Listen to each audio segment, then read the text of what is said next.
Assalamualaikum warahmatullahi wabarakatuh. Nama saya Nur Afiqah binti Encik Husin dari kos HBC 3703 Hubungan Keluarga dan Masyarakat dalam Pendidikan Awal Kanak-kanak. Dalam topik ini saya akan menceritakan tentang faedah-faedah faedah-faedah tentang komuniti dalam pendidikan awal kanak-kanak. Kerjasama antara sekolah dan masyarakat melibatkan satu pertukaran interaktif mengenai idea, sumber perkhidmatan dan kepakaran antara agensi-agensi pendidikan dan bukan pendidikan dalam pelbagai persekitaran yang saling memenuhi keperluan pelajar dan masyarakat secara keseluruhan. Perkongsian ini adalah paling bermanfaat apabila mereka bekerjasama, memberi kuasa dan proaktif dan fleksibel. Secara ringkasnya, kita boleh mengatakan bahawa sekolah boleh membangunkan perkongsian antara organisasi masyarakat, setiap keluarga dan perniagaan atau syarikat tempatan. Kedua-dua rakan kongsi masyarakat dan sekolah akan mendapat manfaat apabila perkongsian yang terhasil boleh menyediakan sekolah dengan sokongan dan perkhidmatan dan sekolah boleh berkhidmat kepada masyarakat dengan menyediakan pelajar-pelajar yang berpendidikan. Perkongsian yang melibatkan ibu bapa, ahli keluarga dan lain-lain untuk sekolah, guru-guru, pentadbir sekolah dan pendidikan yang lain dan masyarakat dapat menunjukkan sebagai satu cara yang berkesan untuk pembaharuan meningkatkan perkhidmatan untuk kanak-kanak dan keluarga. Okey, kepentingan perkongsian sekolah dan masyarakat. Hubungan kerjasama yang kuat dengan keluarga, masyarakat dan sekolah menjana hasil pendidikan dan sosial yang positif kepada para pelajar di samping memberi manfaat kepada masyarakat. Mari kita lihat faedah utama perkongsian sekolah dan masyarakat kepada kanak-kanak, keluarga, guru-guru dan lain-lain. Melalui perkongsian, sumber dan perkhidmatan akan melengkapkan kurikulum yang akan menawarkan pengalaman pembelajaran yang lebih komprehensif untuk kanak-kanak.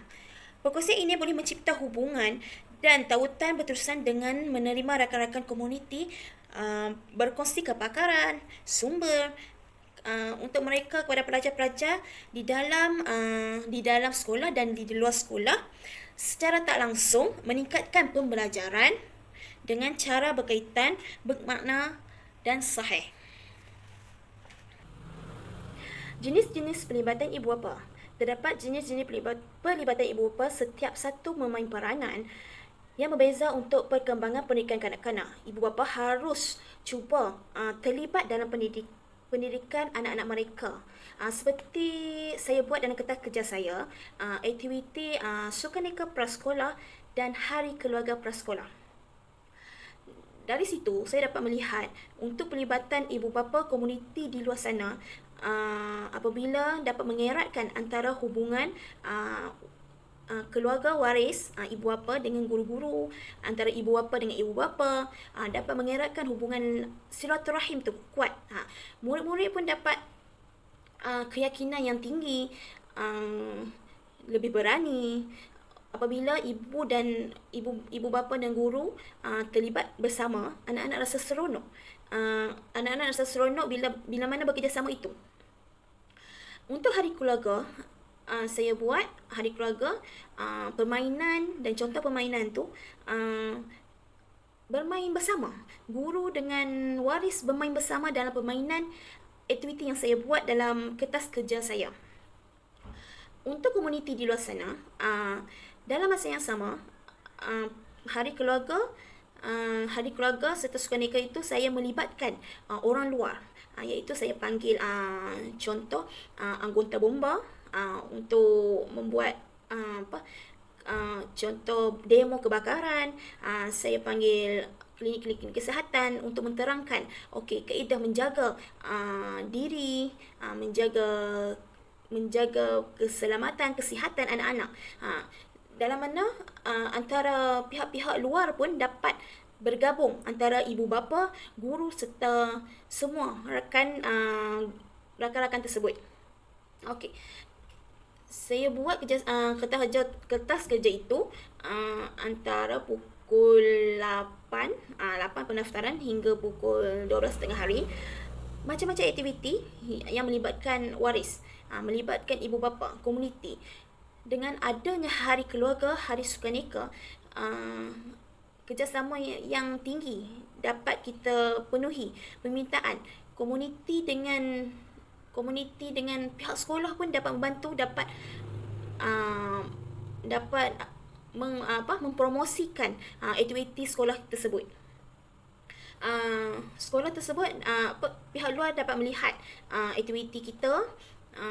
Dalam masa yang sama kita boleh mempromosikan untuk promosikan tadika tersebut, mempromosikan jualan-jualan yang ada, dapat mengeratkan lagi sumber-sumber, dapat mengeratkan lagi silaturahim. Dalam masa yang sama, sekolah dapat membuat jualan, dapat meningkatkan jualan-jualan yang boleh memajukan tadika tersebut. Kebanyakan ibu bapa tidak tahu bagaimana membantu anak-anak mereka dalam pendidikan mereka. Tapi dengan bimbingan profesional dan sokongan, mereka boleh menjadi semakin terlibat dalam aktiviti pembelajaran di rumah dan mendapati diri mereka berpeluang untuk mengajar, menjadi contoh untuk anak-anak mereka dan membimbing anak-anak mereka. Juga digalakkan melibatkan diri aktiviti dianjurkan pihak sekolah anak mereka supaya mereka sedar apa-apa program yang ada di sekolah wajib untuk ibu bapa tahu perkembangan dalam tadika dalam sekolah tersebut. Isu-isu semua wajib ibu bapa tahu. Kategori pelibatan ibu bapa, komunikasi antara rumah sekolah. Ini melibatkan pertukaran maklumat antara ibu bapa sekolah. Komunikasi itu penting antara guru dengan ibu bapa. Yang baik bertindak sebagai asas semua aktiviti perkongsian di rumah, di sekolah dan lain-lain. Ibu bapa pula boleh menjadi penyokong pada anak tersebut.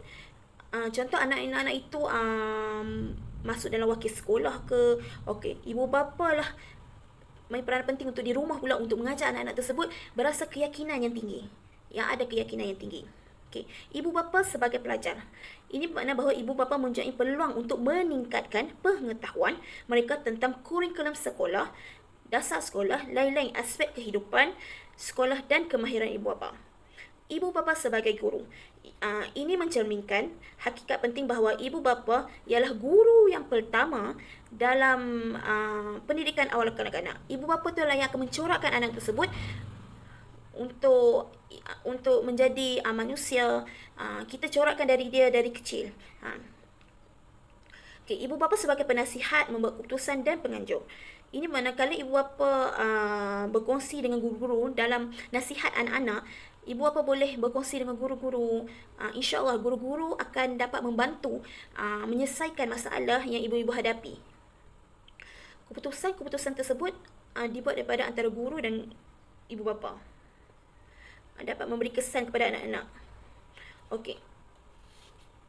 Atas kerja saya, ibu bapa menjadi sukarela sebagai jadi acara padang, jadi pengadil, pencatat minit. Ibu bapa menjadi sukarela sebab mereka pun seronok dapat join untuk sekolah anak-anak mereka. Kiranya alhamdulillah kerjasama antara waris dengan guru sangat memberangsangkanlah kalau kita seorang guru dapat menunaikan, dapat mengajar anak-anak mereka. Ibu bapa insya-Allah akan bekerjasama dengan kita. Dalam kerja saya, ibu bapa sering memberi bantuan kepada guru-guru jurulatih dengan berkhidmat sebagai sukarela.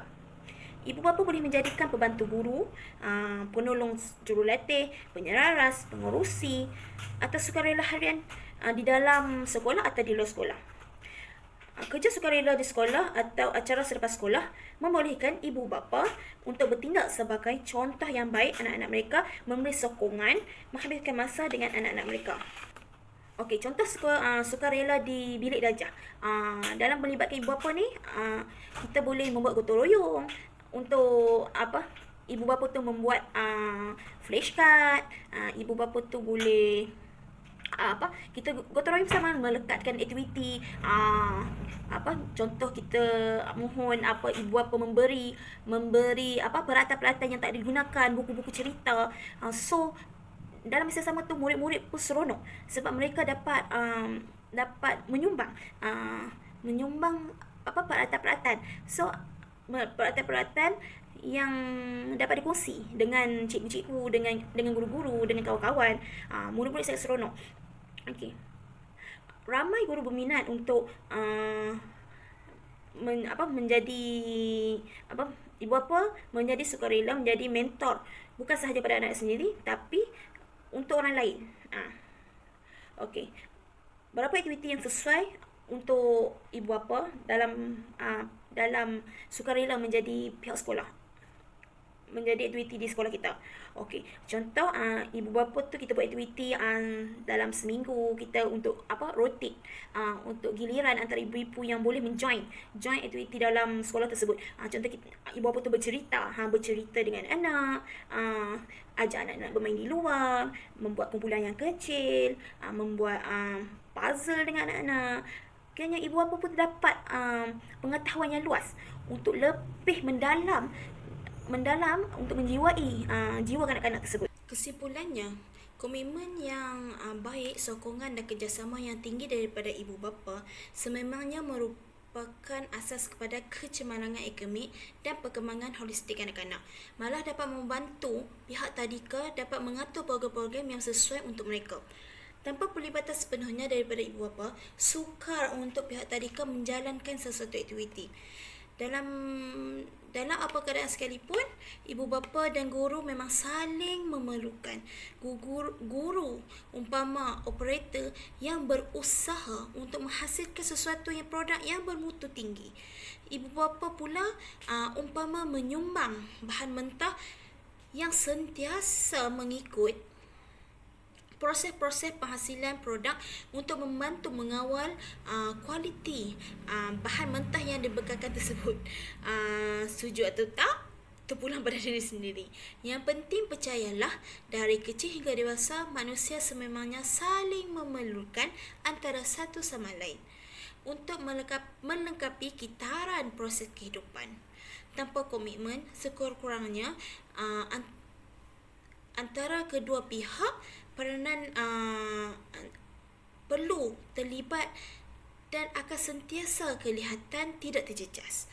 Begitu juga hal dengan ibu bapa dan guru, sama-samalah kita berganding bahu demi memastikan generasi baru sentiasa mendapat yang terbaik demi kesejahteraan diri mereka sendiri, agama, bangsa, negara dan sekolah kita.